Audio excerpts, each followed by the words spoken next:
And we are live, Mr. Gracey. What's going on? Hey. Yes, what, sir. 81? 80 fucking 1, man. Yeah. My vagina is all dried up and wrinkly because we're so old. You better get some lube down there, buddy. Yeah, I'm gonna go to Diddy's old supply and pick up some of his. Uh-huh. Exactly. Is the Epstein list out today? Did I hear that? I thought they were releasing JFK. The Epstein thing has been a fucking complete disappointment. I don't understand what the fuck's going on over there with that. It's fucking nuts, dude. You would think like that would be priority number one. Well, they said it was, and then she's like, "Oh, it's on my desk." Blah blah blah blah. They put out this 200-page thing, which is just a bunch of shit all people already had. Then all of a sudden, it's in the Southern District, and that's corrupt, and we can't get it right now. And they fire the guy, the head of the Southern District and FBI in New York, and I'm just like, "Well, you didn't know this before? You put out the bullshit you put out, like, right? I mean, so what's going on? Like, but supposedly JFK is coming out." Let's go. I mean, we'll see. Regardless, it's not going to be like, oh, the CIA did it or the FBI did it or whatever. It might point to people in there or whatever, but it's not going to let you know. It's going to be independent actors, maybe part of those organizations that, but not the organizations that put on the thing and blah, blah, blah, blah, blah. You know, even though we know that that was the case, it was nobody just acting in the CIA alone or whatever, FBI alone, like they were taking orders. Oh yeah, I mean I think that's apparent. Like it wasn't a rogue actor in those organizations. It was coming from somewhere. There was somebody above all that was controlling it, I think. Yeah. Could have been the mob, could have been the Russians, could have been fucking the CIA itself. And was Bush Senior? What was he? Was he in the CIA? I forget what he was. Bush Senior was head of the CIA. I'm not sure what years, but yeah, he was at one point. I think during those or somewhere around that time. Like I feel like he was part of it. Yeah. I was hearing some crazy shit. Like supposedly Nixon was looking into. Bobby said yes. Nixon was looking into the Kennedy assassination, and not that he didn't do like the crime in Watergate and shit, but like. They used that to get him out because of he was trying to figure it out and I guess ruffling the right feathers, so to speak. Well, what's funny about Watergate, did you see Bill Murray on Joe Rogan? Yeah. So he read Woodward's book about John Belushi. And the first 5 pages he said, I can't believe anything Woodward, what is his name? Woodward wrote about even Nixon now. Because he completely lied about Jim Belushi. Oh, right. Or John Belushi, excuse me, in the book that he wrote that was supposed to be this factual biography about him. And Bill Murray's like, that's complete fucking, I don't know what's in the first five pages. I hadn't read it, but Bill Murray's like, I can't believe anything he's written now. Right, because so my point about Watergate is like, who knows what actually happened? 1, 2, I think what's gone down with Obama and Hillary and the Russiagate thing is far worse than what happened with friggin' Watergate. Oh, yeah. I mean, come on. Spying on a sitting president, making up a fake dossier from the Russians that didn't exist, paid for by Hillary and USAID, as we find out. I mean, that's way worse than Watergate. And they used it to get a sitting president out of office. You know what I'm saying? What they were doing was way worse than what that was one of their ways they were trying to. And then they did 2 bullshit impeachments. And yeah, it's just freaking insane.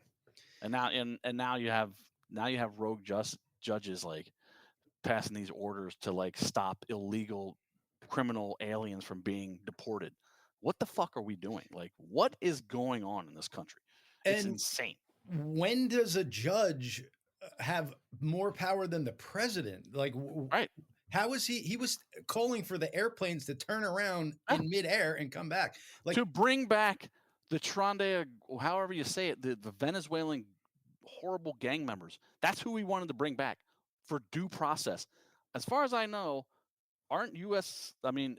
citizens are due process, but illegal aliens don't have any constitutional rights. They're illegal. Yeah. And these guys are friggin' hardened criminals, murdering people, taking over apartment buildings in Aurora, Colorado, all kinds of shit they're doing. Yep. Why in the fuck would you want to bring them back to the country for their due process. Right. Shut up. And they're like, oh, he's stripping the Constitution. No, he's not. He's doing his job. Right.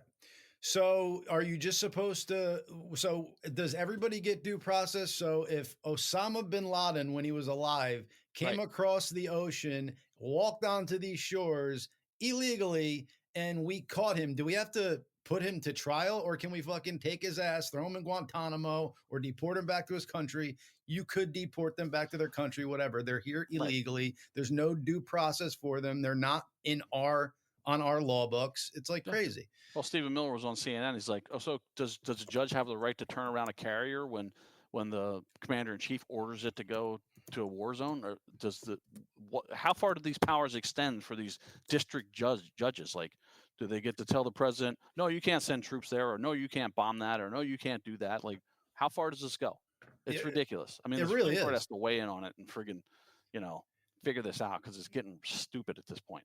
But has a judge ever done this to another president? Like, of course not. Okay, so where did this guy? If a conservative judge did this to Biden, the press would be losing their fucking minds. It would be like you're undermining a president and starting a coup. Like you're fucking somebody. It's if you watch the CNN panels, Scott Jennings on there, they're talking about like, well, the president should be beholden to the bureaucracy. It's like, what? No. That's not how she's like, otherwise he's a king. It's like, no, that's not how the Constitution works. It's ridiculous, man. He has executive power. He is the president. He was duly elected by a landslide, by both the popular vote and the electoral college. He is doing what he needs to do.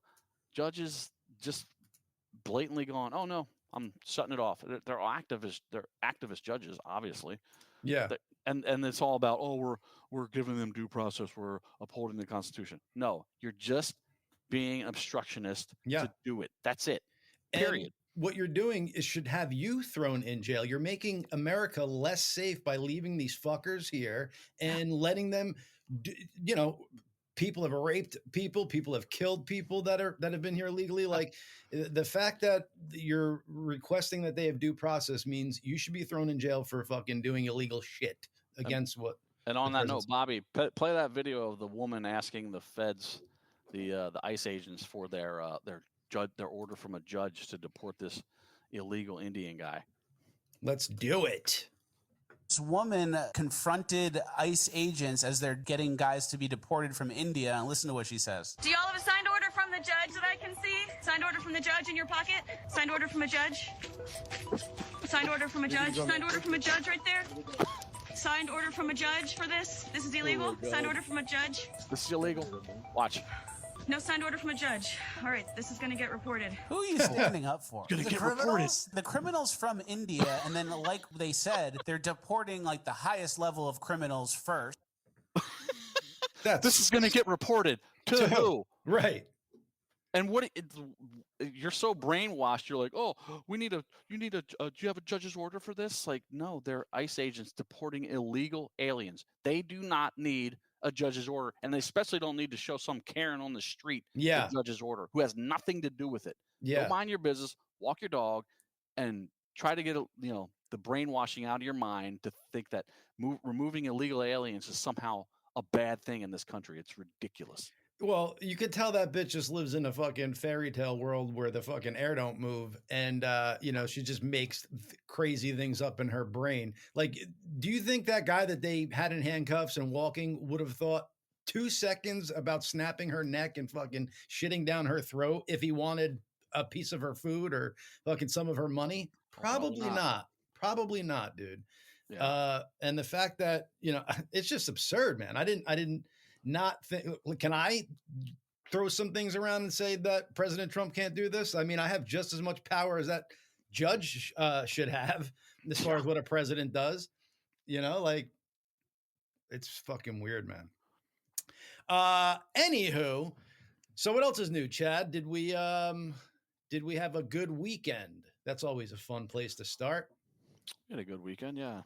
I had the kiddos. So, sweet. Doing stuff with them.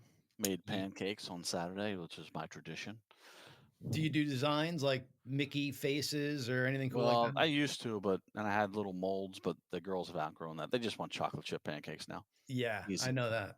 And my son's not. My son still wants chocolate chip pancakes, but he's like, "I'll have 5." I'm like, "Okay." Yeah. I'll have a stack. He's almost 6'3". He's like towering over me. I'll have 5 pancakes. Okay, yeah, got it. Wow. Yeah, man, that kid could probably eat you out of house and home. He goes through. He'll go like sometimes he won't eat anything, and other times he's like eating, everything. So it's weird. He's like a camel storing water, but he stores food and uses it to grow here and there. Yeah. Is he? So he's not even done growing yet. Like he hasn't hit 18 yet. So I mean, you don't know. Maybe he hit that growth spurt and he's done, but probably not, dude. Well, he had we thought he had a broken ankle, like just a hairline fracture in his fibula on his right ankle. Ooh. We went to get X-rays, and and then his chiropractor and this doctor, the orthopedist, was like, "Oh yeah, you have a lot of growth plate left on all your bones." Okay. Which means he has more growing to do. Wow. Yeah. Wow. You might have fucking Yao Ming on your team over there. Yeah. Holy shit, dude. So is it weird? Like, are you 6'3"? No, right? No, I'm 5'10". 5'10". I was gonna say, is it weird looking up to your son, yelling at him? Yeah. Well, I don't yell at him. He's a cool kid, so I don't yell at him much. But yeah, it's weird to look up at him for sure. Yeah, my parents had that with me when I was like 11. They were and they were still yelling at me at that point because I mean, I'm pretty sure they're still yelling at me now.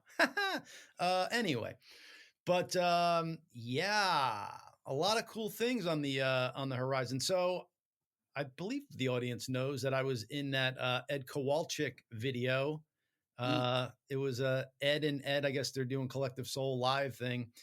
And it was awkward. I don't know how they picked me to go, but I got picked to go, and it wasn't my normal meeting with Ed. Like it's always like, hey, I mean, he doesn't know me from anybody, but he's met me a couple times. Just always good vibes. No, he knows you from this because they are watching. They're probably watching now. There's always somebody from that side watching. Yeah. Usually it's my cousin or this guy Brendan Borg from Hard Borg Entertainment. There's always a little spy in here watching just to see what we say. Oh my God! Well, that was not the Golden Boy. Yeah, exactly. Well, that was the first inkling. Chris saw me and John, welcome. I'm like, okay. Mm-hmm. And then just the interaction with Ed was crazy. There was a couple cool ones, but the and all the fans that were there, like know the show, watch the show, like the show. Bunch of people telling me things about you that I know aren't the case. Like, you guys went to band therapy after the breakup. I'm like, no, Chad wanted to. Right. It was funny. She was telling you that was the fact that we went to band therapy, right? And I was like, yes. No, because if we had, probably we wouldn't be where we are now. Can you imagine though? Things could be totally different. Like if somebody made a left and instead of making that right, somebody zigged instead of zagged. Well, let me ask you this, Chad, because in your time in live, like playing the music and everything is fun and all that jazz, but were you having fun at the end? Like was like even performing becoming a chore with everything that was going on with you guys, or like was the joy gone at some point? The performing was still good. You got good feelings on stage, but like I was not happy about anything during that reunion. It's like because got forced down to the percentage I took, and it was just it was basically an ultimatum, like do this or we or you're not in the band, blah blah blah blah.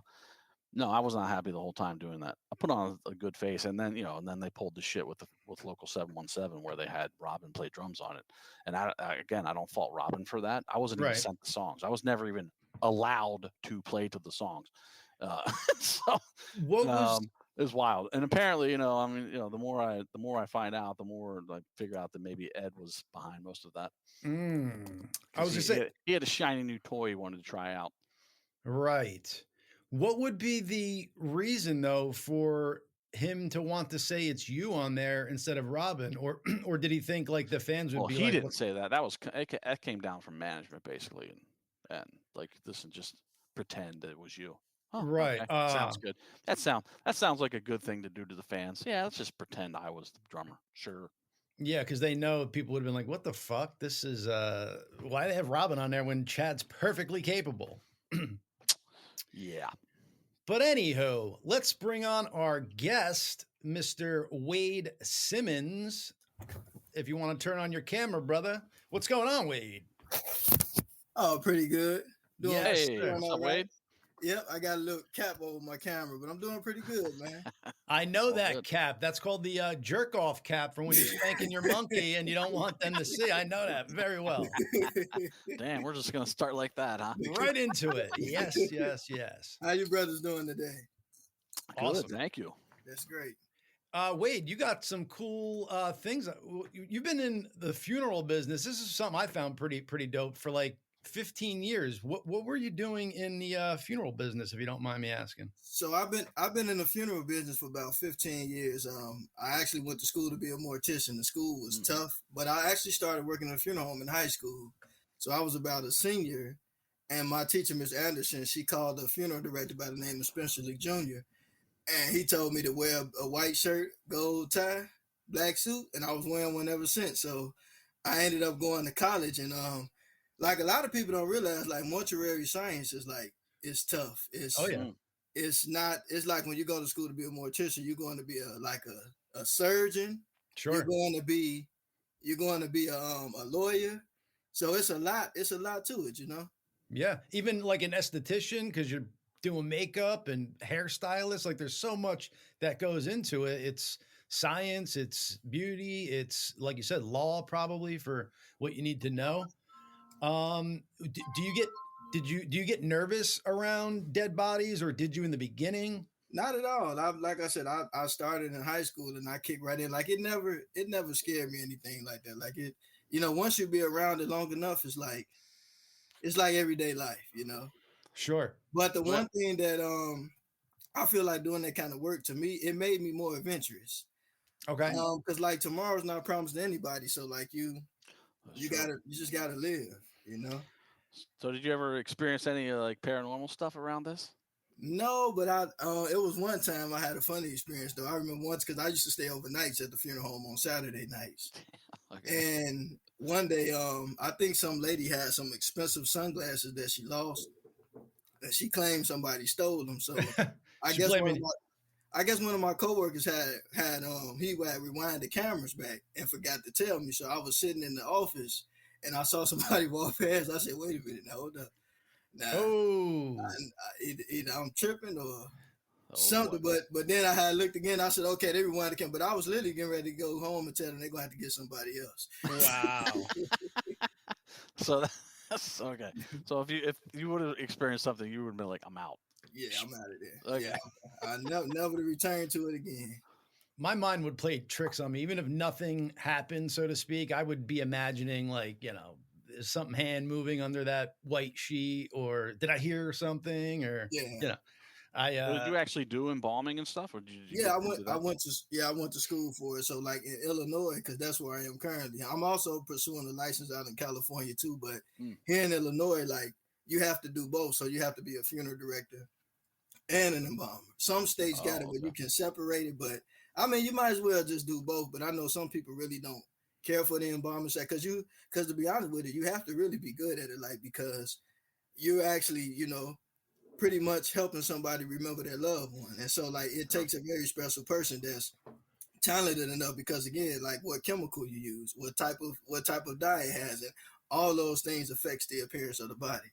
So you definitely want to be a skilled artist to know what you're doing with that, Because to be honest, the way you close somebody's mouth or how much fluid you put in the person can alter the appearance. Right. So if you put in too much and you make them like fatter or something like that, and they're like, "This isn't what my loved one looked like. What's going on here?" Yeah, that's one of the things, because like because really, like, I've seen, because like a lot of times when you go to funerals, like when you're in the business, you can kind of tell sometimes who did what, but you also have to look at the fact that how the person died, because that kind of has an impact on the person too sometimes. Sure. Does the kind of fluid you use, does that affect skin tone, or is that all makeup? Actually, it does affect skin tone, because like they're like, put it like this, like certain chemicals have like a different index, and like some chemicals have like a stronger dye in it. So sometimes some people may look a little more redder, you know. Yeah, so you have to definitely be like a skill. It's definitely an art to it, you know. Even like the way like you shave somebody, because like to be honest with you, like some people wear their hair long or short, and just trimming somebody's hair or whatever like gives them a whole nother appearance, you know. Yeah. Wow. So you have to be like an artist. Yeah, like my grandfather, he just recently died in January, and he was 86 years old, still going to work every day. Wow. Sorry to hear. Yeah, he just kind of out of nowhere just kind of got, you know, they got sick, and he just, you know, he didn't really want to do much no more, so he got on up out of here. And so I'm 42. I don't want to do much anymore, so I can only imagine up at that age. Yeah, but it's like so a friend of mine, she prepared him for me when they fixed him up. His mustache, he wore his mustache sticker, but we had to trim it down a little bit. So he looked like himself from the frontal view, but like on the side, he looked like a whole different guy. Oh wow. Yeah. Wait, did you have your colleague do that because it was too personal for you, or Actually, no, I just wanted to like be with my family, because I could have assisted, but you know, I just, you know, I could have, but I didn't push it, you know. Not at this funeral home, but any funeral home you ever worked at, you ever find anybody doing like shady shit with the bodies or anything like that? I haven't personally found it, but I mean, I know we just had a crematory up here in Chicago, up in Chicago Heights, get shut down. So yeah, that's been on the news. That's been something. But I think the thing is that as a person that works in the industry, it's actually your job to make sure that the people you deal with aren't shady.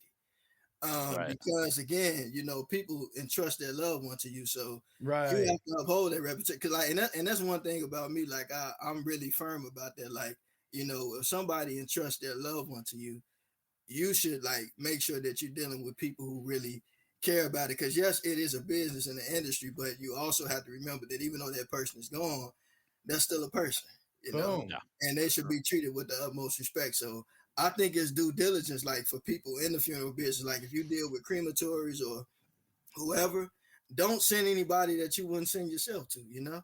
Wow. Just being honest, yeah. But I definitely think you have to check, because sometimes you don't always know what go on in certain situations, but it's like you're held accountable for it though. Oh, right. So if you send this body to a crematory and they, you know, do something crazy with it, you're technically the one held responsible because the family hired you to handle this. Wow. Yeah, it's basically like due diligence, and that's why, like I said, because like it's a lot of things in that field that people don't talk about. Sure. But I think it is good to talk about it, because a lot of times I think what happened in these type of businesses is that there's some really good people in it, but I think sometimes what happens is that people get caught up in just making the money and, you know, just focusing on being upfront. But sometimes behind the scenes, it's like, you know, and to me, it doesn't matter. Right? It don't matter what you do when people looking. I think what you do when people are not looking matters more. Oh, 100%. What was going on at that Chicago crematorium? I'm not familiar. What mixing ashes or something? Or well, I don't know, but I know they said they had. Okay. You just shut it down. So they obviously something was going on. Yeah, I mean, they got pictures and stuff. Like I didn't really feed that much into it, but it's like, you know, but again, that's why, like I said, it's good to check people out, because like even with me, like I've been in the business now going on 15 years, and I don't work with everybody. You know, I'm no better than nobody else, but I just, you know, if I don't know what's going on in the back, then I just rather not, because again, that's like a license that you worked hard for, and I'm still like in the process of doing my internship here. Like it's crazy because every state is different. Like here, I'll be an intern for probably like a couple more months, but once I'm licensed in California, I'll be fully licensed. It's kind of strange, but I guess every state has its own procedures. Sure. You watch so there's no reciprocity between states. Every state's different, huh? Yeah. I mean, that's actually a good thing though, too, because like I know like here, like I said, you have to do both. And sometimes like a lot of people don't talk about this, but like say for instance, when you go to school to be a funeral director, you got to take a test, which is kind of like the bar exam, but it's the boards. And then you take this test, but then now you have to take the embalming side. And it's crazy because sometimes some people pass the embalming side, and then it take them like 5 or 6 years to pass the funeral. So it's like basically in certain states, like you're stuck, But what some people do, they just be like, you know what? Why don't I just get on up out of here and go to Texas or something and just have the one life? Right. Yeah.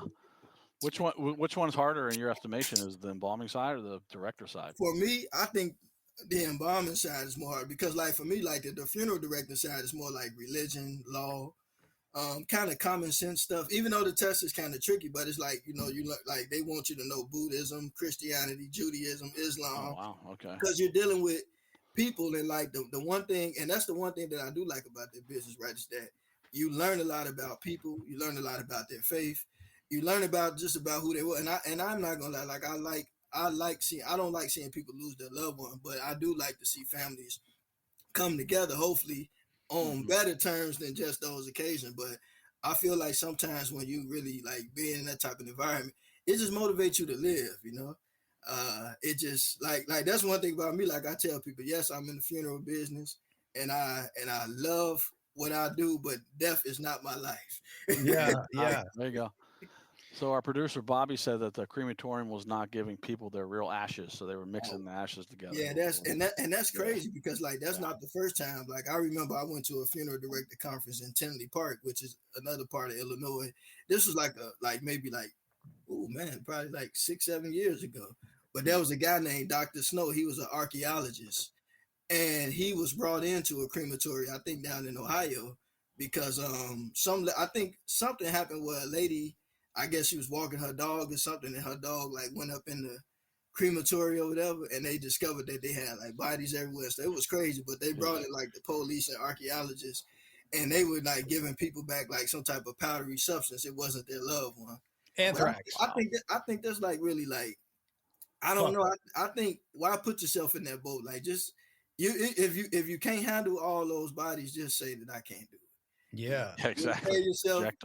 You'll save yourself jail time and a beat down from the family. You know? Yeah. People just see dollar signs at that point, and they're not thinking of the fucking ramifications, and not even just for them, you know, whether it's monetarily or going to jail, but just like what you did to those families that lost people, you know, like it might not seem like a big deal, but if you just have fucking ashes from somebody's cigarette chilling on your mantle and it's not the person you thought it was, like that's fucked up. That's why like one thing that I do appreciate about the funeral home that I came from was that because like right now I used to work kind of full time in the field, but now I kind of do it more. It's still kind of full time, but not, because like I do removals now, so I pick up the loved ones and I transfer them to the funeral home when they pass. And so like, you know, it's a pretty interesting thing, but it's like whenever you do that, right, like you just don't go in there. Like one thing I do, like whenever I go to a hospital, I actually put my gloves on, and I know sometimes there are situations where it's like really hazardous and you may not be able to like open the bag, especially like extreme radiations and things of that nature. But if it's something that you can just open up, I think you should always check the bag. Check the tag. Right. There might be some gold in that bag, some gold or some leftover drugs. You never know. You got to check. Not only that, but you want to check the tag. You want to check the tag on the foot end, because I'm gonna be honest with you. Like there have been some times where, you know, funeral homes have had people with the same name. Oh. And if you like, say for instance, you got two Will Smiths, right? Yeah. Not the actor, just saying Will Smith, but you got two Will Smiths, right? One was born on January 5th, 1985, and the other one was born in 1965. Right. But they got the same name. And it's so easy for somebody, if they're not diligent enough, to make that mistake. So sure. I would say like one thing I learned from the funeral home I came from was that wherever you pick that person up from, even though like, because when the person comes from the hospital, they are tagged and all that, but you still put another tag on them, you know? You put another name tag with the date and everything on it, so that way you can keep record of where you got the person from, you know? And especially when you pick them up from a house, you got the address of the house where you got, because you definitely don't want to make, because like it, you know, I've been in funeral homes where like stuff have happened and I've seen things and it's like, it's not fun, you know? I can imagine. You know, and that's why I always say like, look, you know, we don't live in a perfect world, but that's not the kind of mistakes you want to make. Like, it's not a restaurant, but like, you see how people get it for order is messed up, but mess up something like that, that's just terrible, man. So you definitely have to be on your P's and Q's. My grandfather was medium well, not medium rare. What the fuck is going on here, dude? Mm-hmm. There was an instance, I'm not going to call the name of the place, right? But there was an instance one time at a funeral home, you know, and it's crazy, but there was an individual with the same name. And the family like looked at the guy. Oh, y'all put hair on him and you gave him a hand. Wait a minute, he didn't have no left hand. Oh shit. Wow. And it was an individual, same name. So wow. You know, for legal purposes, I ain't gonna call the name of the place, but right. You know, it's like that's a terrible mistake to make. You know, I'm gonna ask my embalmer if he could throw a couple extra inches on my package downstairs. If you know what I'm saying? Well, you know what? Now this is crazy. I just saw this was in the funeral director group. I think in Texas, there was a lady that it was a guy was a direct cremation. And the lady found out that he was a registered sex offender, and she cut his stuff off. Whoa! Yeah, you can look it up. It was in Texas. Like that was like that's just me. That's well, that's hey, crazy. She's taking justice after the fact. I mean, I get it. If she could have done that to him while he was alive, that would have been better. But I mean, you know, whether he was or wasn't, it's just like that's not the time and place for that. Like, right? There's a time and place for all. So the coroner picks up from crime scenes, and then you guys would pick up from coroner once they're finished with the body, and then you have to do repair to make it look presentable if you can. But I'm telling you, man, like doing removals is that because like I'm not gonna lie, like I remember like there was this one time where like I went to a house and it was weird because like me and my friends they work with me doing removals sometimes. And we went to a house, and I'll never forget it. Like your friends go with you on removals, bro? Oh yeah, I have my own removal company, so okay. Because I'm gonna be honest. To be honest, like you get paid more as an independent contractor. I got it. It's like we're look, yo, I gotta go grab a body. Yo, I'm gonna go with you, dude. Let's go, man. And I think sometimes for me, like I came to that realization. Like, look, I spent a lot of years working in the business, and so like before I was licensed, I kind of learned some things. And so I'm like, no, I enjoy what I do. And so I'm going to do it freely and when I say freely, like, you know, of course you're making a living, but I want to be able to enjoy it and not be burnt out because a lot of people in the funeral business get like, believe it or not, it's a lot of people licensed, but they walk away from it. Right. For various reasons. You could tell that you got passion for this. So it's like you might have stumbled into this in high school, but it's like you kind of came across the right mark because I just hear the way you speak about it.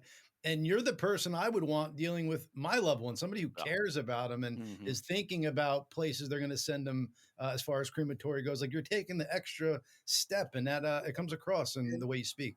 One thing I tell people is that, you know, I've always said, even when I, because I help out at a few different funeral homes, but one thing about me, I never refer people to anybody.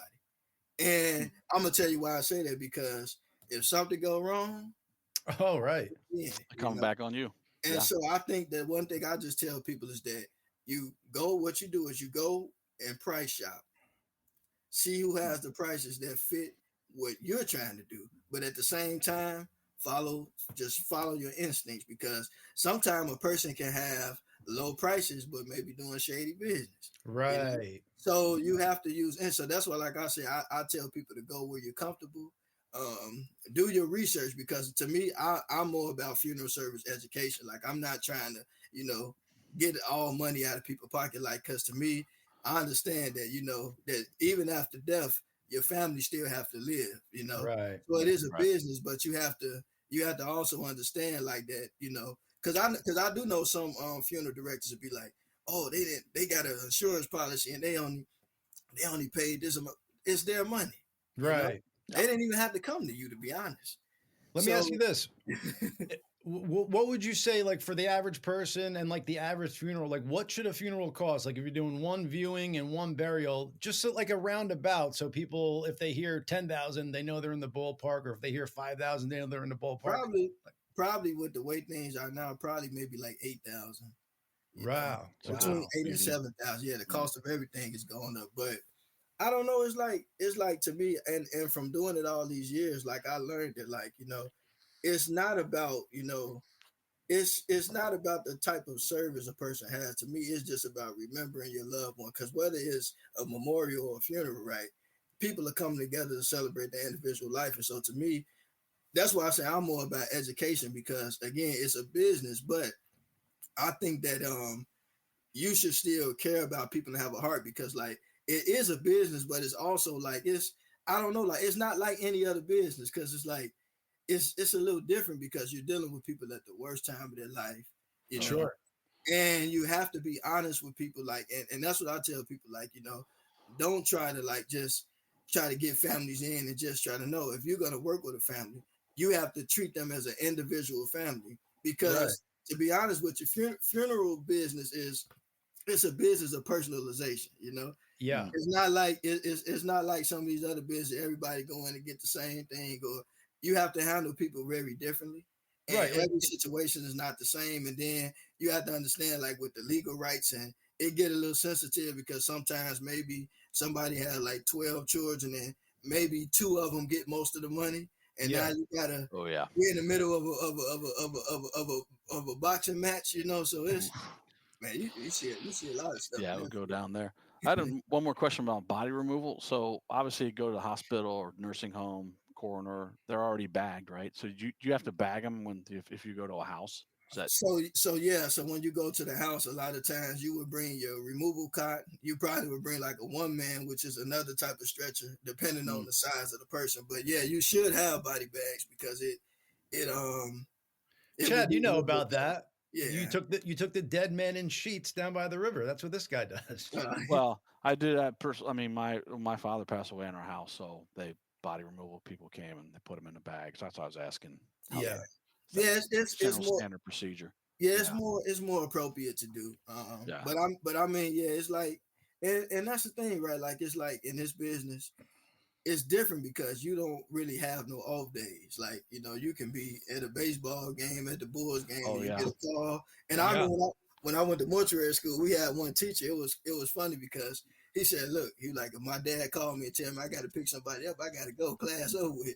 So we love that class. Wow. That's kind of a cool I'm going to start telling chicks that I'm hooking up with that I'm in this business. Like, if I just got to go real quick, I got a body. I got to go grab this real quick. I'll be back. I like it. But it's like you can get a call anytime, and you have to like what you do, because when the person calls you, right, it's like one of them things where you don't have to murmur and complain about it, because that's like the worst day of somebody's life. Sure. Yeah. And just being able to be there at that time is like, and be genuine with it too, because like I always tell people, never say what you don't mean. Sometimes less is more, Yeah. I always kind of let the families talk to me. I try not to do too much talking, Sure. You could say the wrong thing, put your foot in your mouth. But you said something earlier, like you shouldn't, even though there's plenty of money to be made in the funeral business, and it's probably almost like a recession-proof business, it is not the business to get into if you're just in it to make money. It's the business to get into, if you have feelings for people and you care for people. And the second part is you could support your family on it. I'm laughing because I got a few friends of mine, because when they seen how it really was, they got right out of it. Right. See ya.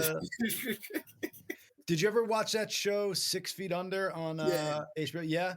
I like that show. That was pretty good. Me too, dude. It was just, I never realized that funeral homes were actual homes that people lived in on top of doing the thing, the funerals.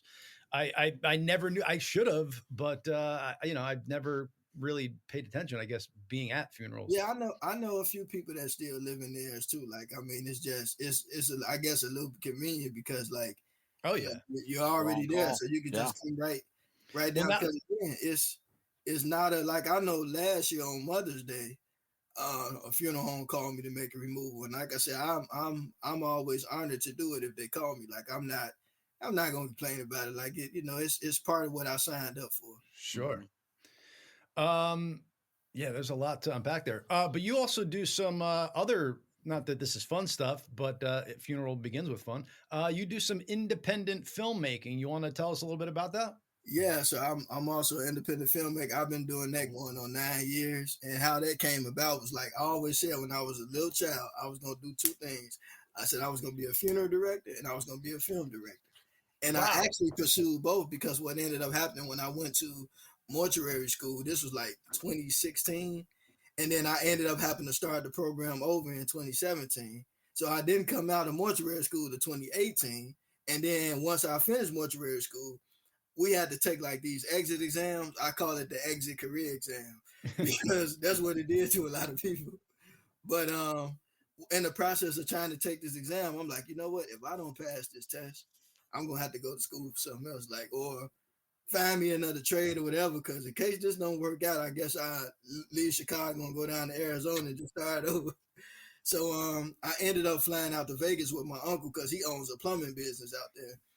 Because my grandfather was really a master plumber. He taught my uncles, but that wasn't my skill, you know. So, and it was funny because like one time my uncle, he had this one customer chewing him out, and while she was chewing him out, me and her was just laughing and talking, and then after she chewed him out, she told me next time you come back to Vegas, visit me again. So like my gift is always in talking to people, and so I'm like, no, I can't do this. So I'm like, you know what, maybe I should go to film school. So I ended up going to film school. And then right when I went in film school, I started producing my own little web series. And then I just fell in love with it, man. I've been doing it ever since. Rock on. Nice. Are these independent films you're making, are these like ad lib? Are you writing out scripts? Are you finding scripts? How are you coming up with the premise? And actually, I write my own, but honestly, like my web series kind of became something different from what I really intended, because at first I was actually planning on pitching a web series to HBO, and it was going to be kind of loosely based off like my experience of, you know, romance and working in the funeral business. Like I was going to do something. I knew it. You are banging the dead people. You're getting romantic. No, it's not like that, but it's like basically it was about like my character who was like spent his whole life like working in a funeral home, and he was trying to date this one girl, and she had like no concept of time, you know. And it just kind of was like how sometimes like you spend your whole life chasing something for years, and then years later your life just ended up being something totally different. So it was kind of on the premise of that. But then my teacher was like, well, you know what, you're a young black man and you have a really interesting experience. Why don't you just make your own stuff? Oh, cool. So I just started making my own stuff. And then, you know, from filmmaking ended up leading me into like training for pro wrestling too, but that's another story. But we're gonna get into that. It's just like an eclectic life so far, bud. I live for adventure. That's awesome. Before we go into the wrestling though, so what is the web series called, and how many of these series did you post? So it's actually called Love Always Wins. I probably have maybe like 16, 17 episodes out. Cool. It's not perfect, you know, but it's mine. Hey. And, you know, and to be honest with you, the reason why I still keep it going to this day, because one thing I learned is like I followed kind of like Walt Disney's life as a child. And I noticed that like, well, like, no, look, I follow people's success stories. Like, no, you know, I'm fucking with you. Yeah, of course. Bad or good, you know, but sure. Hey, even from bad people, right? You could take some good things. Like, Hitler was a piece of shit, but I'm sure you could draw something from how he led people. I mean, he had that something. Well, we know I work did a lot of work, so you know we know that Walt Disney had a lot of help that sometimes don't get credited. Like the people who worked on the Looney Tunes, they worked with him in Missouri too, and they ended up doing other things. But that's another story. But so he never gave rights to Mickey Mouse. Mickey Mouse was some mouse that was running around his house, and that mouse died broke. Yeah. FYI. Yeah, that's true. But yeah, so I said, you know what, instead of throwing away something I've been working with for years, why not keep perfecting it until I get it to where I want it to be? Because a lot of people, they'll start stuff and then, you know, and there's nothing wrong with starting and making something new, but I learned that like you have to learn lessons sometimes. Like a lot of times with film, it's not just making stuff and putting it out there, because it's learning how to market a little bit. It's learning how to advertise. Oh yeah. It's learning how to convince people to look at your work. So to me, like, even if you just keep making all this new stuff, you still got to learn the lesson. Yeah. So why not just perfect what you've been working on until you get it to where you want it to be?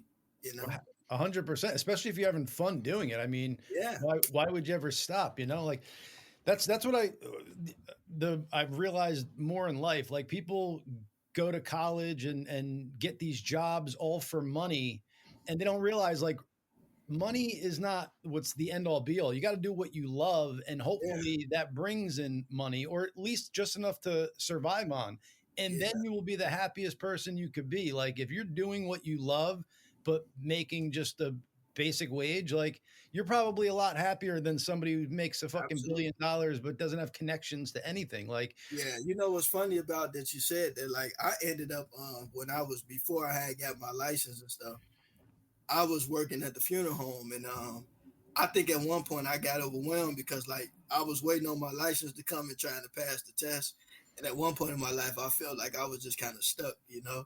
sure. And then I ended up developing like a rare vocal disorder called spasmodic dysphonia, like where my voice would change and it would sound like I don't know, like you know, like if you watch Star Wars, like Palpatine, like he had the Palpatine and then he had the Darth Sidious voice. Yeah. My voice would change and it sound like an old raspy man or whatever. And we were like, well, you know, people like, wait, what's wrong with you, man? Like what's wrong Are you with fucking with me? and it was crazy because like whenever I was happy, my voice sounds normal, but when I got stressed, it's strained. And so when I went to the doctor and they checked it out, they were like, it ain't no cancer, nothing serious. So I'm like, thank God for that. But I'm like, so I did my own research and I went to the doctor and she couldn't figure it out. But then I'm like, you know, it's this like thing called spasmodic dysphonia. Maybe they should try to look into that. And when they sent me to a specialist, that's what it was. And I started feeling like a voice therapist. Like I should have been a doctor, right? For real. But when I went to the voice therapist, she was like, you know what, Wade? Maybe you should take a break from working in the funeral home and just pursue filmmaking or something. Cause boom. And right when I like ended up leaving the funeral home full time, my voice came back, you know? Wow. And now I'm doing it the way that I enjoy doing it. Yes. And so I think and so like to me, that was a lesson, like, you know, you have to listen to your body too. Yeah, man. Your body was literally telling you like, dude, you might be missing something here. So I'm going to fuck up on you and make you check this out. And now here you are doing your filmmaking and the funeral home shit. So yeah, I love it, dude. You're an inspiration. And the way you look, how old are you? 33. 33. You speak like a gentleman that is wise beyond his years. You know what I'm saying? Yes. Certainly wiser than my 42 years. I'll put it to you that way. But let's get into the wrestling. So wrestling, was this something? Oh, I want to ask one more question. What your web series, is it on a website or is it on YouTube? So it's actually on Vimeo. I have a web series called Love Always Wins, but actually I'm wanting to move more into being a documentarian. Like I do have one documentary I posted, but I'm not gonna lie, like I like making documentaries better than narrative films. So you know, God willing, I'm moving more in the direction of just strictly making documentaries, to be honest with you, because they're more fun. You know, to me, it's like narrative films are cool, but you know, sometimes working with actors can be a bit something else. But I like working with real people telling real stories. You know, yeah. And documentaries are so much cooler, man. I love actors, but it's just like you know. So you must love editing then, because I feel like a documentary, you're filming so much, and then like the magic really happens kind of on the editing floor, so to speak. Yeah, I have like 4 or 5 editors that work with me. That's not my favorite part of filmmaking, but you know, if I have to do what I have to do. Yeah. But I got some friends. They're a little more skilled, better than me in the area. But as far as putting the story together and bringing the people together, like I really enjoy documentaries, man. Like that. I got a good idea for you. I got a good idea for your documentary. Sure. The Gracious 2 documentary. All about the Gracious 2 podcast, how we started off, where we're going, the journey, and all that jazz. And I film in the nude, so there's always that. My birthday suit, brother. We won't be in the same room then. Yeah, he only likes to see me naked virtually. Turn it off. I got jokes for days, Wade. Oh, so here's a funny story. So there's this dating app called Field. FEELD, and I saw it the other day, downloaded it, check it out, and I'm going through it, and it says partner in there, like, you know, do you have a partner or something? And I was thinking like this is like a reference thing, like, do you have somebody on this site that like could vouch for you? So I send it to Chad. I'm like, yo, Chad, blah blah blah, and like he gets it, and like kind of weird. He's like, yeah, I got it, but I declined it, blah blah, and I wasn't paying attention. And then like days later, I go on the app and I'm like looking through it and I see like partners and it's like a girl with a guy. I'm like, okay. so I sent him a thing basically saying like he was my male gay partner, like to be on the site. So quickly denied it. Quickly denied it. But I didn't realize it for days. So yesterday I finally realized what's going on. And I'm like, does Chad think I sent him a fucking gay like partner thing? And I'm crying laughing because it was so funny to me. I knew the mistake you made. Yeah, but I didn't. So when I realized days later, I'm like, oh my God, Chad has thought about this for days. Like I sent them a freaking partner request. Anywho, though, so if you want to go on that, Wade, there's a lot of couples on there looking to get down and dirty. And there's a lot of terminology on there, dude. Like there's ENM, FWB. I got friends with benefits or fuck with, I don't know, but friends with benefits. There's lots of terms, but more importantly, there are a lot of single. There are a lot of single women on there too. It's not just about couples. So yeah, I'm not trying to hook up with couples, Mom. Yeah, my mom's watching. Me either, Dad. That's weird, Chad, because it said you were partnered with a couple couples. Anywho, no, it didn't. So Wade, talk to me. Is this wrestling thing new? Have you? Is this something from childhood? Were you a fan of WWE? Actually, no, because to be honest with you, I had trained. I wrestled in high school. You know. I won my only match I had because I didn't have an opponent, but Nice.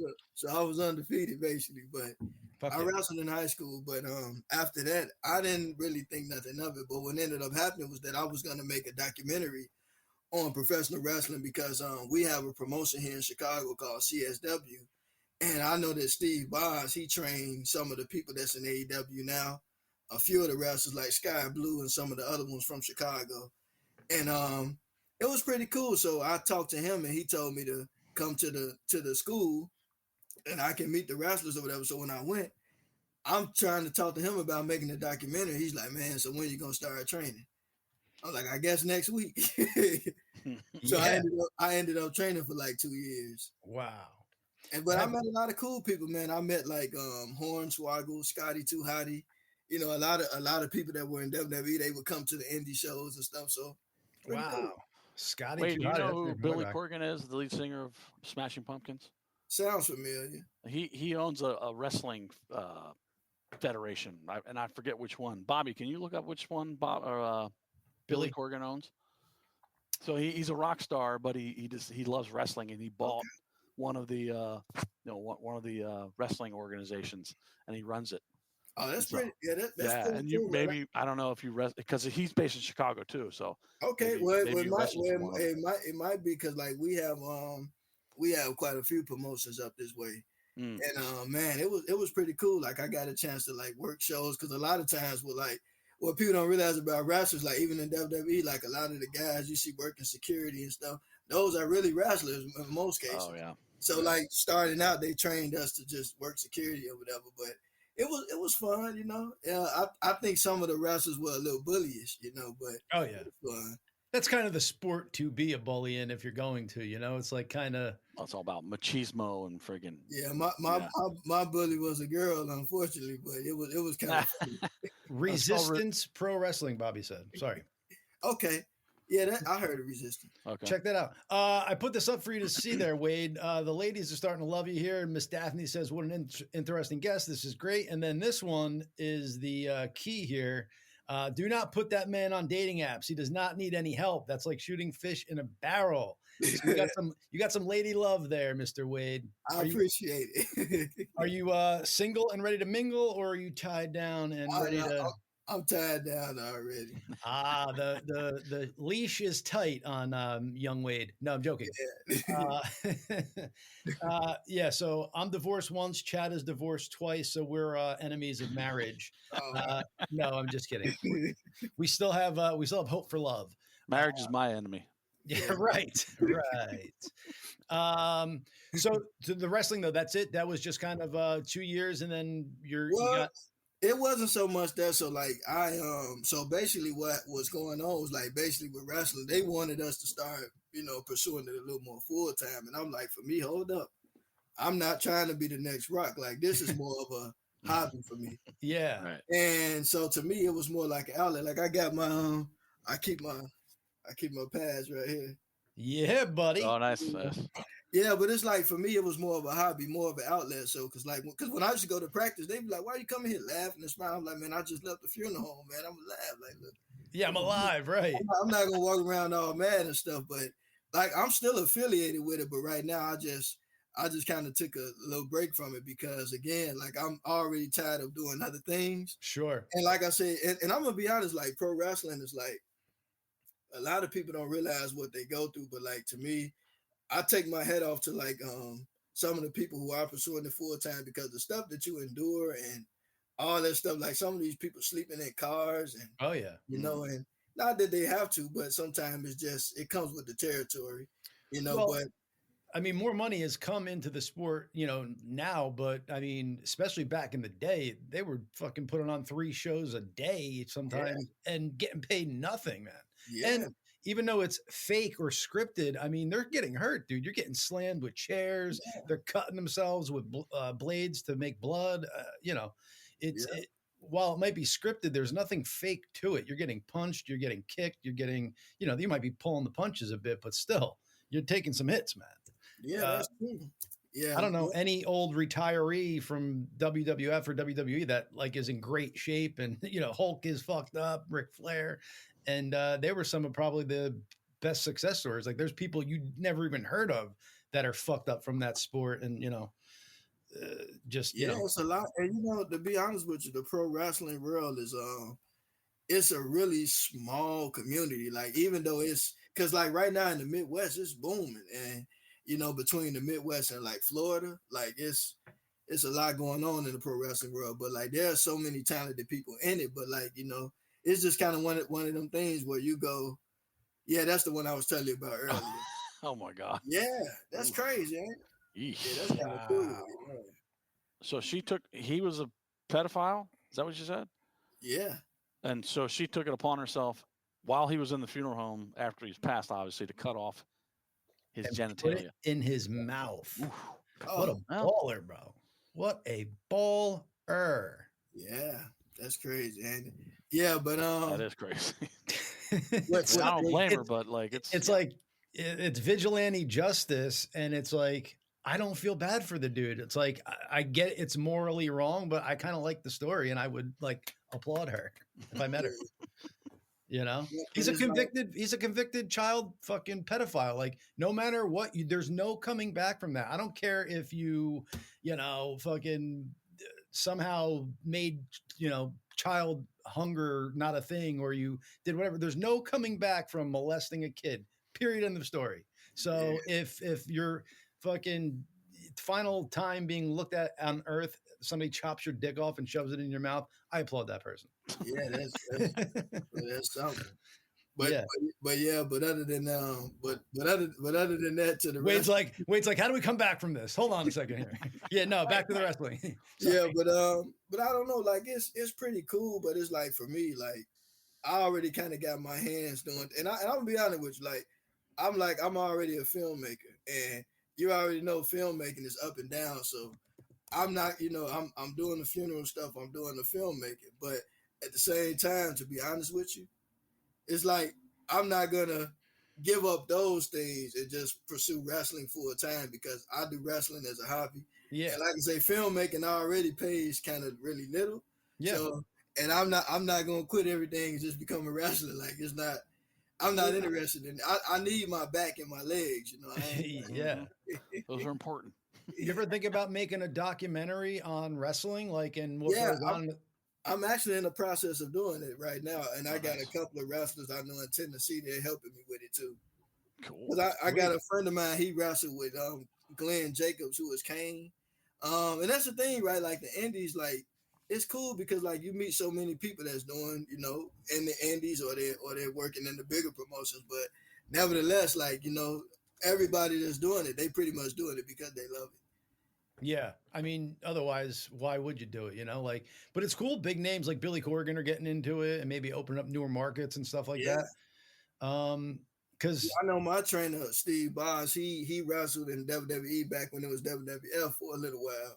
But yeah, you meet so many different people, you know. And then my wife, this is the funny thing about it. So my wife, she kept telling me that her cousin Tracy, she was telling me that, oh, we got a cousin. You're gonna have to meet our cousin.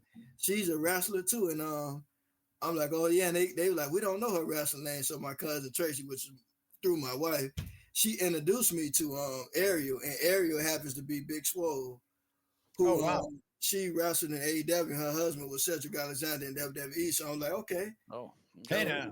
So that's pretty cool. So it's like, it seemed like I'm going to be doing something with that. Just at the moment, I'm focusing on other things, but I'm sure. I'm gonna go back to it. Yeah, just because you're focusing. I got a buddy in mind. He's getting ready to open up his own promotion in Iowa too, so I'm going to be working with him sometimes. Nice. Big market in Iowa for wrestling. I know even back in the day, it was one of the like early Steph Rollins I think he has a school there too, because some of the students from his school comes out to CSW and wrestle at the shows sometimes. So it's pretty cool though. It's like, and on the indie scene, everybody's like so big and uppity, like everybody is just a wrestling fan, Yeah, it's a lot. Sometimes to me, I like going to those shows better than the bigger shows, because at the bigger shows everybody's big and important, but at these other shows, like, everybody's a wrestling fan, everybody's just down to earth, right. And you could almost be part of the show. Like in these bigger shows, you're kind of just a spectator, you know what I'm saying? There's so much going on that, for you to have interaction or anything is. Yeah, I got a chance to chill with Hornswoggle at one show one time. That was pretty cool. Nice. Nice. How was the interaction? Fun? It was pretty cool. Nice. Yeah. So the way we do this, Wade, I'm sure you kind of know, is we always leave the audience wanting more. So we have the guests come on, we introduce them, let the audience kind of know what's going on with them. And then we kind of bid them adieu to welcome them back next time. So we have some more stuff to talk about. And with you, we have a ton to talk about. I mean, we just briefly touched the surface with all your cool stuff.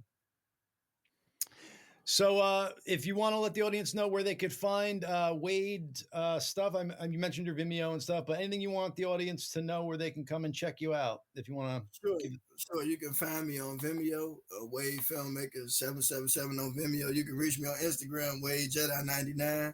And I mean, you can reach me on Facebook, just Wade Simmons, but I'm a chatterbox, so feel free to reach out. And I don't really post much about my pro wrestling stuff, but if you want to see any pictures or anything, I can always gladly send them, Yes, dude, 100%. We would like to see that. We'll post them on our Instagram and stuff like that and attach it to the this week's episode.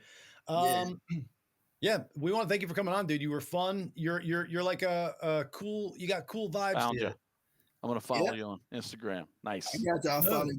And everybody that interviewed me, this is what I always do. I keep up with everybody, because my thing is like, I don't just like meeting people and then just like, I like to meet people and they become a part of my life in whatever way.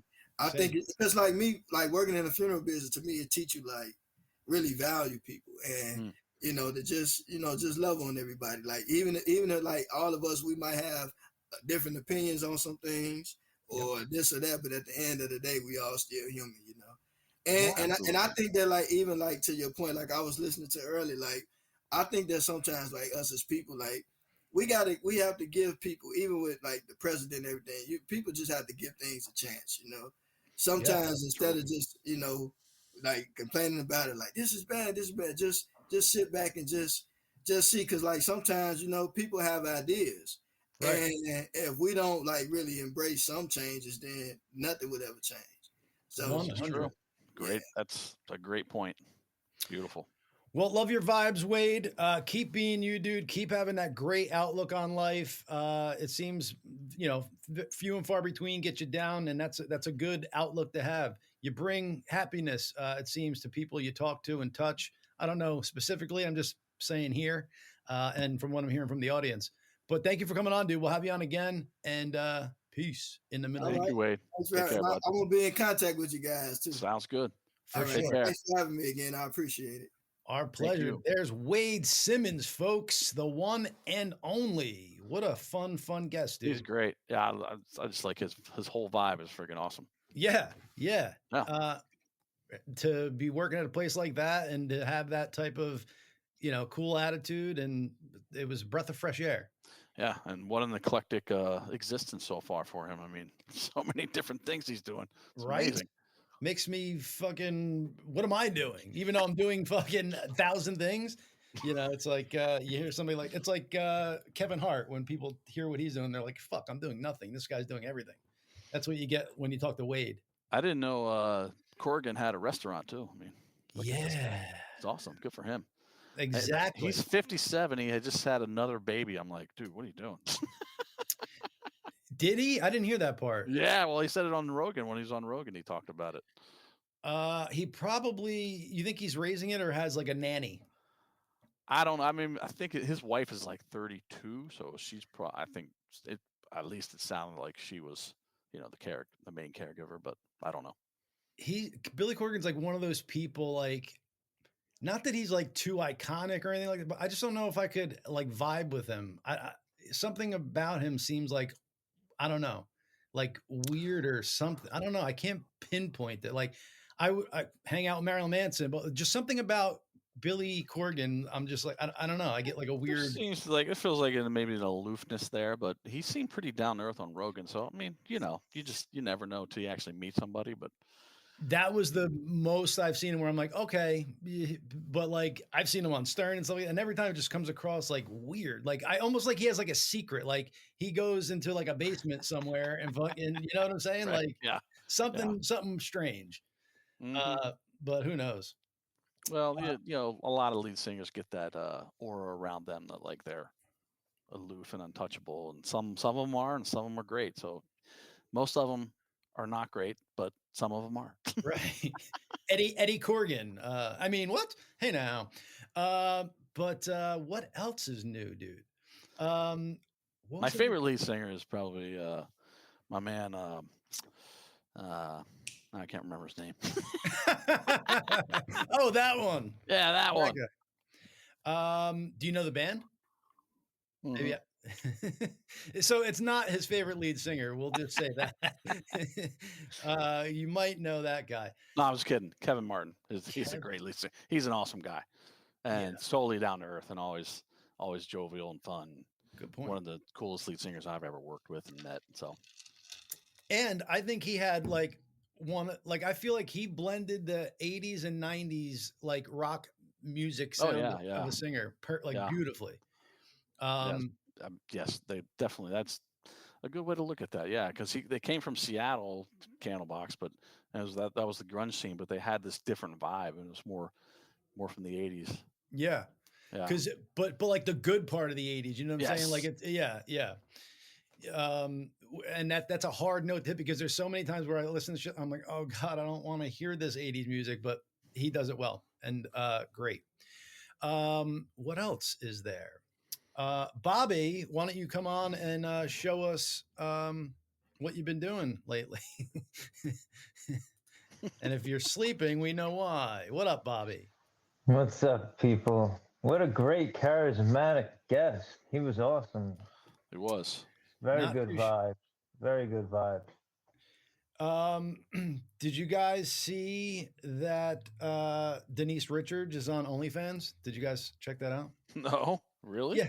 Check this out, Chad. So her daughter with Charlie Sheen, I think her name is Sammy Sheen, like started on her 18th birthday, like an OnlyFans, and her mom, Denise Richards, found out and then started her OnlyFans like a week later because she was like jealous her daughter was on it. Are they both doing like sex stuff? Or I mean, because not all OnlyFans is like, sexual. It's like some people just go in there and talk and.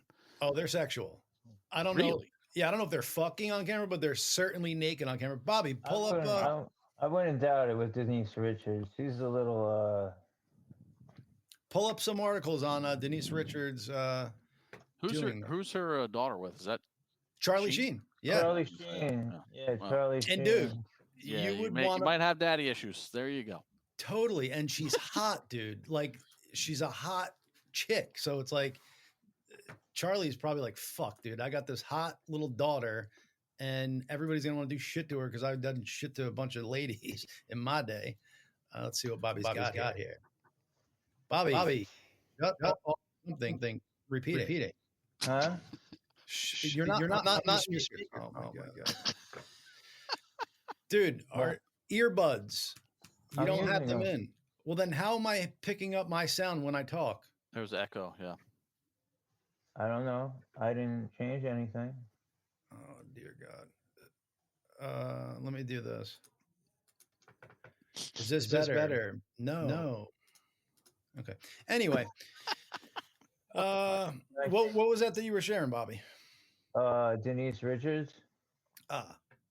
Okay. Put it in the private chat, and then maybe I could pull it up. I don't know what happened there, but anyway, yeah. So Sammy Sheen did it. Denise Richards went on there, and they're both making money. I don't know if anybody's fucking on it, but I know they're both fully nude from what I heard. Interesting. Jamie Michelle said it's fine now. Okay. Thank you, Jamie. All right, Jamie, I just hit you up on Instagram to get you on the show because we keep talking about this, but you don't get back to me. Yeah. I have a few things I want to talk to you guys about, all right? Yep. Okay. Just give me 1 second there, Bobby. Share this window. Boom. Let's see. Denise Richards' daughter, 13, found her OnlyFans. Oh, so yeah, she's got another daughter who's 13 that found her X-rated stuff on here. Ooh, so okay. Yeah. On an iPad. Oh, great. Lovely. Let me see if I could do the. Is that daughter from Charlie Sheen too? Daughter looks like she's from like a mongoloid, to be honest. Well, that's not nice. I'm sorry, but does she have a mustache? Like, what is? It looks like she's got like a mustache above those lip, or it's like a dirty lip. I don't know. It's just not a dirty lip. Jesus, John. Sorry. Hey, listen. I can only say what I see. Where is this now? Scroll down here. The actress 54 made the shock confession during Tuesday night's episode of her family's new Bravo series, Denise Richards and Her Wild Things. Is she calling her kids her wild things? Oh, boy. That's kind of funny. Eloise, who was adopted by Richard in 2011. Oh, so it's not that one that we're looking at up here is not a Sheen. This is her adoptive daughter. Oh, in 2011. She's apparently special needs. According to see, come on, see, John, man. that's what I'm saying, dude. Jesus Christ, man. Well, come on, you can't do that to me. I did not know that, dude. Okay, and listen, I'm a comedian, so I fucking make fun of everything. And while I feel bad about that, the only comedian that gets away with this is Shane Gillis. Well, here's another one that's getting away with it. So. Shane Gillis is fucking hilarious because he has a Down syndrome with his brother, I think. Yeah. His younger brother or something. Oh my God. Funny stories. Anyway. Right. And he's like, I can make fun because he's my brother. Yeah. Anywho. Well, he's like, I sort of dodged the bullet. He's like, I'm sort of Down syndrome. Shane Gillis says. I'm sort of Down syndrome. Yeah, by proxy. Right. Actually, so Chad, there was I want to pull this back up because it does get into the part that I was talking about. Oh, yes, please. Right there. So right here. While most teens would be mortified, and look at that picture, by the way. Hey, now. She still looks good. Oh, give her that. God, yeah. Would be mortified by the discovery. Richards claims Eloise was took by total surprise and erupted in laughter when she saw the racy snaps. Richard famously launched her OnlyFans account in 2022, just weeks after her daughter, Sammy Sheen, 21, joined the subscription platform after her 18th birthday. Oh, boy. The X-rated business endeavor has been quite lucrative for Richards. Both of them. Look at this, Chad. She went whopping $2 million a month, dude. A month, bro. Wow. Well, like, there you go. So maybe she is fucking on it. I mean, what else would be going on there? Oh, I feel so bad, dude. Like, so here's the deal. I thought I was making fun of Charlie Sheen and Denise Richards, like normal fucking kid, not somebody who. What does she have, Bobby? Down syndrome? Yeah, that's understandable. She's special needs. That's on the media. They should have that in big, bold lettering, not Charlie Sheen and Denise Richards. OnlyFans is crazy. That Cash Me on the Outside chick, that one that was on Dr. Phil that one time. She was 13 at the time. She made like $51 million in a year. What? Insane. That's fucking nuts. Insane. Like, I don't know, man. I wish I knew like a chick that I grew up with that was on OnlyFans. I grew up with no cool people, dude. None of them. What? No one cool enough to be on the OnlyFans. God damn. Yeah. Or maybe they are. We just don't know. I grew up with cool people. Maybe you did, like, because you grew up with me. I grew up with you, therefore I grew up with no cool people. Oh my God! Here we go. Yeah, baby. Look out. Jokes for Now days. we're All right, Bobby. we got about 5 more minutes. Bobby, anything? Yeah. All right. Listen. All right. Here we go. You ready, Chad? Do. All right. Let's see. Let me bring this up first. You would think he like had this ready to go. This is from exposure to a smart meter. Oh you see? Shit. Oh wow. So stop using smart meters. Get rid of it if you have one. Can you opt Get a out of regular those with meter. the electric companies? Yes, you can, but it's hard. It's what's hard doing to. it? You have to go through the cords. What's making that happen? Electromagnetic fields. Why are they so much? Why do smart meters have so much more electromagnetic fields than regular ones, than standard? Yeah, ones? true. Because the distance that they're reaching is very far, and it's a lot of energy for that's the Wi-Fi, traveling you mean? through them. Yeah, for whatever they use for when they drive by for the information. Oh, okay. Yeah, exactly. All right, so that's one. Okay. And then we got this. This was the first Freemasonic temple, and it was the tallest building in Chicago at the time, 1892. That's the building on the left. It's as big as the Empire State Building. God, that whole thing was a Masonic temple. Yep, it's as big as the Statue of Liberty, as big as the Capitol building, as big as that's the World's Fairs. Ferris wheel. Yeah. Oh, by the way, on the Statue of Liberty, some French politician wanted us to give it back. Like, yeah, come take it, asshole. I was just gonna say, make us. We'll be waiting in the New Jersey side of that harbor. Yeah, because somebody's railing against the globalist agenda that the French are happy to have. Sorry. Yeah. All right, I have one more thing I wanted to show. I found this. Hold on, Bobby. Fuck France and fuck Canada and fuck the French Canadians. What's up? Yeah, I agree. There's some nice Canadians. They're just misguided at this point. It's okay. Yeah. That's what happens when your big brother treats you like a moron the whole time. We've just never given them proper, education on how to act when you have such a cool older brother. Well, I mean, listen, they've been tariffing the shit out of us for years and years and years. Like dairy is 300% that goes into Canada. That's what they put on our shit. They've been doing it for years. This is what Trump is trying to address. But of course, it all gets twisted and a bunch of lies get put out and all this fucking bullshit. Yeah. Whatever. Anyway, go ahead. Good, Bobby. Okay. So this is a bathroom occupancy street sign I kind of made. I want to share this with you.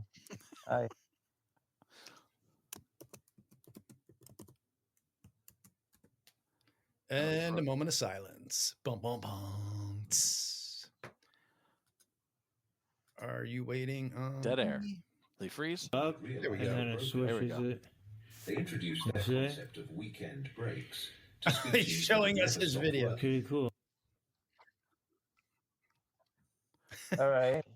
No. And then I wanted to tell you about... I forgot that Bobby loves seeing himself and his stuff on the show. I wanted to tell you about one crypto that is about to explode. It has a lot of companies that are invested in it. A lot like BlackRock is getting involved in it. And right now it's very cheap. So, I mean, throw $100 at it if you want, throw whatever. I'm not financially advising you. I'm just It sounds like you are. You literally said throw $100 at it. Throw $5, $10 at it. Throw something at it. But it's not financial advice. Give me the name. But it's called ZBEC. Bobby, just want to make this clear though. But by you advising somebody to put $5, $10, that's giving financial advice. You could say like, "This is good. This is what I mean." But when you tell them to put $5 on it, you are actually advising them financially. All right, no financial advice. All right, here it is. I'll show you right now. It's actually just dipped. Of course it did. It's now at a $76 million market cap. It was at like a $200 million market cap a little while ago. Yeah, ZBEC. It came out in about May of 24, and it was up to 0.003 cents. It's at 0.001 right now, and it has a lot of companies. It's on crypto.com. Go back to that chart. Go back to that chart. Exchange. It's a big exchange. Okay, so they got when you hear me, let me talk so you can answer what I'm saying. When you see this chart here and it starts to kind of level off like from the middle there, you got some spikes. What caused that big spike up in the right? To the right. This right here was when it got released. No, to the right. Oh, so yeah. Oh, this is because there was a hack, but it had nothing to do with the company. It had something to do with another exchange. No, but not the drop off, Bobby. You see how it's like pretty much it goes up and down in the middle. It goes up and down in the middle, right?